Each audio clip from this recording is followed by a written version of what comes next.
오늘 아침 조선일보는 이렇게 좀 평가를 했던데요. 이재명 전 대표의 모습을 보고 대선 출마 이후에 좀 달라진 이재명 전 대표의 모습에 주목을 좀 하는 부분이 있었습니다. 일단 외형적으로 정장과 방탄조끼를 벗고 노타이 차림에 또 그렇게 보시는 것처럼 그냥 편안한 니트 입고 조금 부드러워졌다라는 그런 해석들이 지금 나오고 있습니다.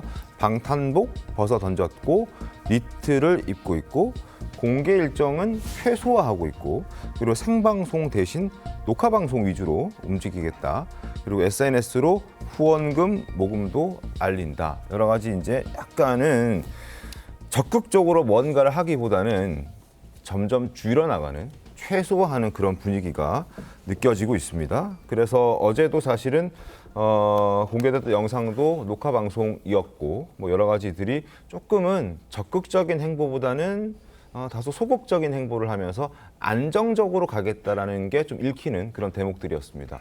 네, 지금 이재명 전 대표의 옷차림도 많이 옅어지고 많이 순화됐다, 크림색 많이 입는다 이런 스케치 나오는데요. 이재명 전 대표가 냈던 책 표지도 그래서 표지가리를 했다 이런 말이 나옵니다.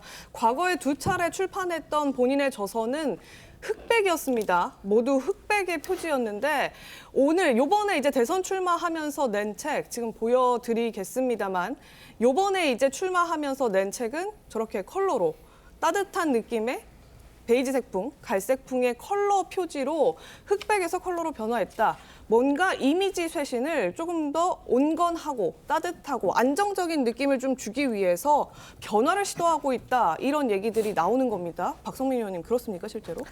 네, 실제로 어떤 이미지 변화를 저는 주고 있다라는 생각이 드는데 사실 출마 선언을 하기 전에 먼저 영상으로 출마 선언을 했잖아요. 근데 그 영상도 보면 굉장히 조곤조곤한 말투 그리고 따뜻한 톤 그리고 뭐 노타이의 차림 이런 것들 하나하나가 다 신경을 썼다라고 볼 수 있었을 것 같습니다.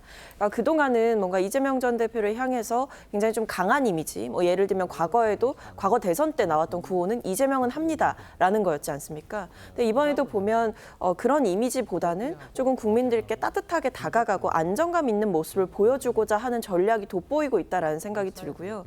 그래서 지금 보면 뭐 책에서도 그렇고 결국 국민이 합니다라고 하면서 계속해서 국민들께 따뜻하게 다가가는 안정감 있는 리더로서의 이미지를 점점 강화해 나가는 흐름으로 선거운동을 전개하지 않을까라는 생각이 듭니다. 네, 공개 일정도 그렇고 생방송 횟수도 최소화하기로 결정을 했다. 혹시 발생할 수 있는 리스크를 최대한 줄이기 위한 전략으로 지금 평가를 받고 있습니다. 어제 있었던 유튜브 역시 이건 녹화 방송으로 진행을 했다고 합니다. 여기에서 이제 몇 가지 저희가 짚어봐 드릴 대목이 있긴 한데 일단 정치 보복을 하지 않겠다라는 발언부터 한번 들어보겠습니다. 저는 인생사에서요. 누가 저를 괴롭혔다고 보복한 일이 한 번도 없어요. 제가 성남시장 할 때도 경기도지사 할 때도 누구를 해코지 해가지고 내쫓은 일이 한 번도 없어요. 이재명이 대통령 되면 뭐 피바람 불 거라고 복수의 칼을 휘둘러서 막 그러는데 사람을 괴롭히는 게 즐거운 사람도 있는데 저는 거기에 에너지 쓰는 게 너무 아까워요. 살면서 정치 보복한 적 없다. 성남시장 시절에도 경기지사 시절에도 해코지해서 내쫓은 일 없다. 이런 목소리를 냈고 그리고 여러 가지 어쨌든 보복은 하지 않겠다라는 메시지를 어제 쭉 냈습니다. 박민영 대변인 저 보셨죠? 어떻게 보셨습니까? 그러니까 이재명 전 대표가 하루가 다르게 말을 또 바꾸는 분이기 때문에 내일은 또 어떤 말을 할지 저는 좀 걱정이 되는 부분들도 있는데요. 실제로 지난 20대 대선 국면에서는 이런 말도 했었습니다. 권력은 잔인하게 행사를 해야 한다라고 생각한다. 네. 라든지 아니면 정치 보복은 뒤에서 몰래 하는 것이다.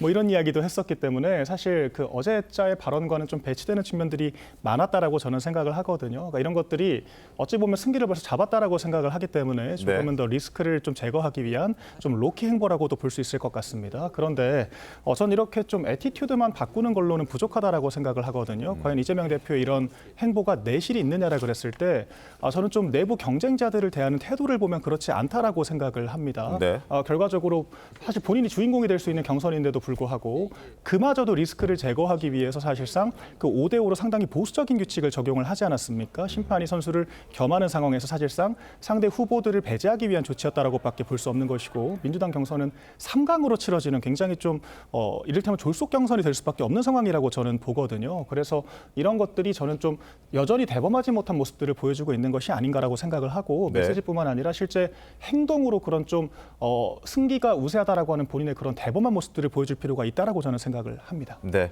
그리고 또 하나 지금 공수처를 강화하겠다라는 목소리를 냈습니다. 공수처를 비판하는 목소리들이 꽤 이번에 탄핵 국면을 거치면서 많았는데 오히려 공수처를 강화하겠다는 목소리를 냈거든요. 한번 들어보시죠.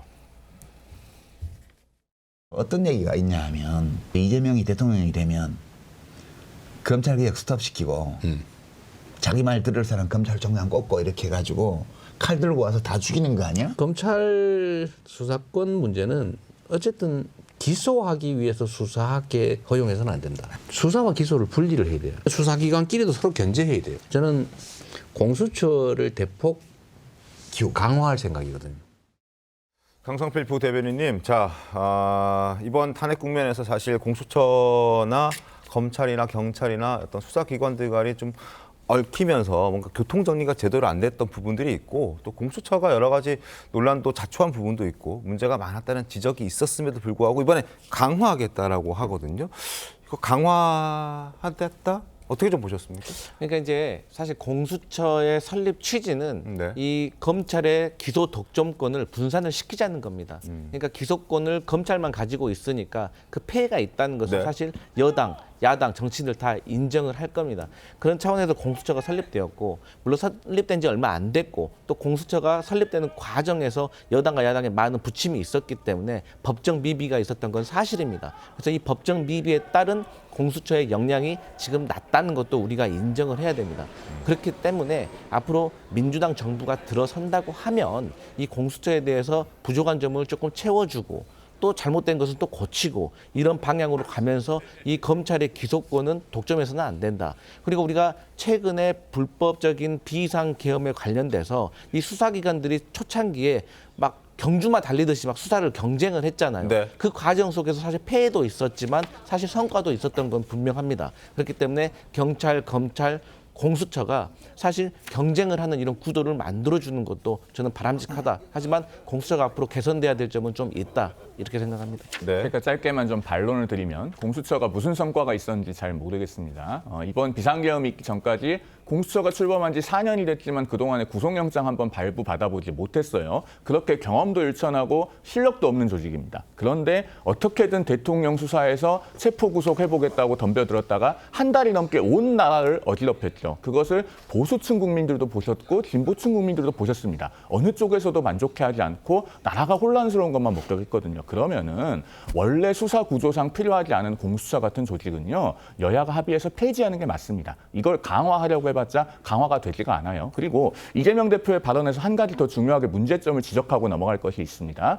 공소청과 기소청을 분리해서 쉽게 말하면 검찰을 분해, 해체시켜 놓겠다고 하는 거 아닙니까? 그런데 이재명 대표는 본인을 괴롭힌다고 해서 보복하지 않는다고 하지만 사실은 그동안에 12개 혐의, 8개 재판, 5개 사건 재판을 받고 있기 때문에 본인을 수사하고 기소했던 검찰에 대해서 보복하는 것이 아니냐 이렇게 보기에 굉장히 충분합니다. 수사 구조는 그렇게 개인적인 원한을 갖고 함부로 건드리는 것이 아니다. 정치적인 목적을 가지고 손을 대지 말라라는 말씀을 드립니다. 제가 짧게 한 말씀 드리면 네. 오롯이 말씀입니다. 그렇기 때문에 반성해야 될 부분이 있다고 제가 먼저 인정을 했고요. 그럼에도 불구하고 이번 탄핵 국면에서 검찰도 큰 실수했잖아요. 뭡니까? 후속 취소당했어요.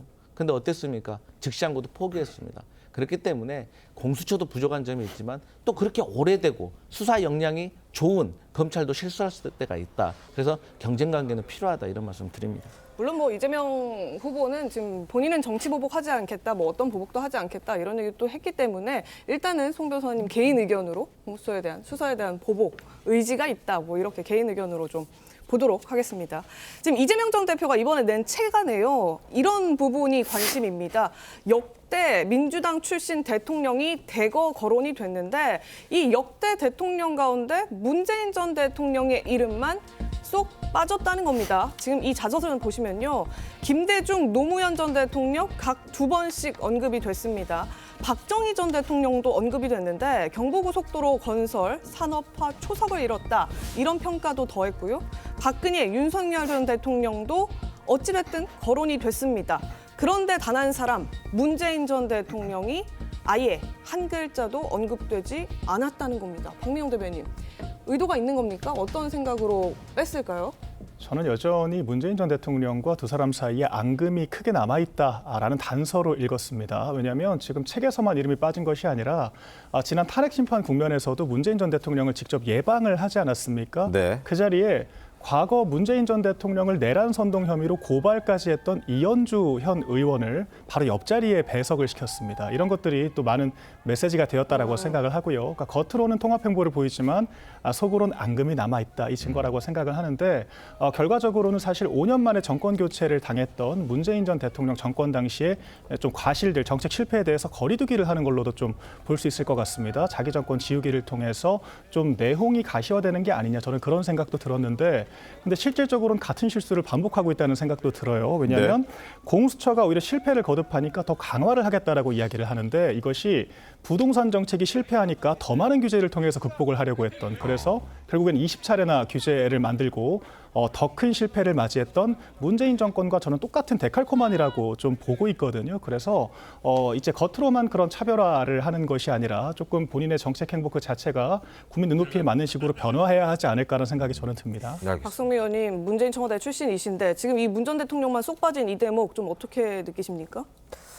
글쎄요. 일단은 책을 읽어봐야 알 것 같다는 생각이 제일 먼저 들기는 합니다. 왜냐하면 뭐 책의 구성상 어떤 이 전직 대통령들이 이 언급된 맥락이 있을 것이고 그 과정 가운데에서 문재인 전 대통령이 언급되지 않았다라고 한다면 뭐 그 흐름이 자연스러웠을 수도 있는 상황이기 때문에 책을 보지 않고 말씀을 드리기는 좀 조심스럽기는 합니다만 만약에 정말 의도적으로 문재인 전 대통령을 언급하지 않았다라고 한다면 일종의 어떤 거리두기를 하는 것일 수도 있다라는 생각은 듭니다.